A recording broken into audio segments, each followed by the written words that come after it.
Hey y'all, welcome to day 26 of our 31 Days of Shadow Work series. My name is Kendra, and we are continuing our conversation of week 4 of the series where we're talking about romance, vulnerability, and relationships. So each day we're diving into a brand new prompt that is designed to help you explore your shadow and enhance your healing journey. So today's prompt is all about balance and your connections.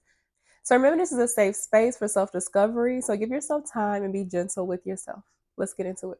Today's prompt is, how do you balance independence with your need for connection?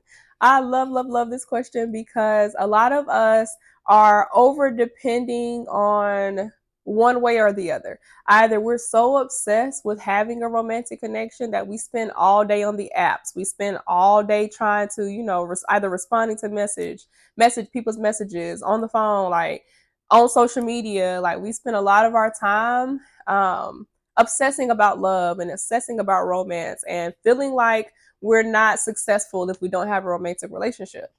And then there's the other side of the spectrum where it's like you are so independent and you take care of yourself so well that you're not really seeking a connection, and you really don't put any effort into any like kind of romantic connection, even though you want a romantic connection. This also goes back to the past prompts, where we're talking about romance, where it's like, what are you holding on to? So a lot of us are not able to balance our independence with our desire for a connection because we're still holding on to so many past things. Now, I am not the queen of this because I don't have a balance when it comes to independence and my need for a connection.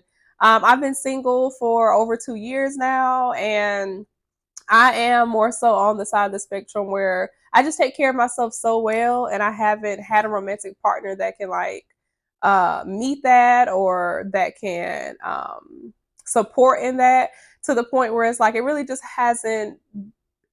been pointless to like try to like gain a romantic relationship. But I've also said, like, once I move, because I've been in this space all this time, I actually am going to start looking into astrocartography because I really want to know like what state, what place, like where should I live that would help me thrive more, because I do feel like I have reached my peak in my town.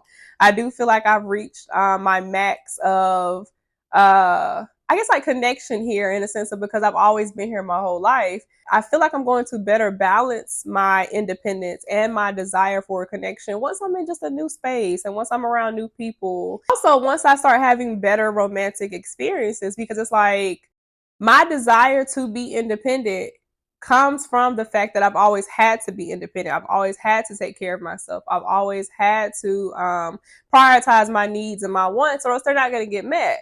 So what that looks like for me is that a lot of times I am more so prioritizing my independence over my desire for a romantic connection. Because like, I want a romantic connection. I would love to have a romantic partner, but I also know that that's going to take time, and that's going to take being in new places and being in new energies and being in new environments and things like that. So I want you to ask yourself, how do you balance your independence with your need for connection? If you're joining along with the series, make sure you hashtag 31 Days of Shadow Work and tag me at Kendra Ware, and I'll see y'all again tomorrow.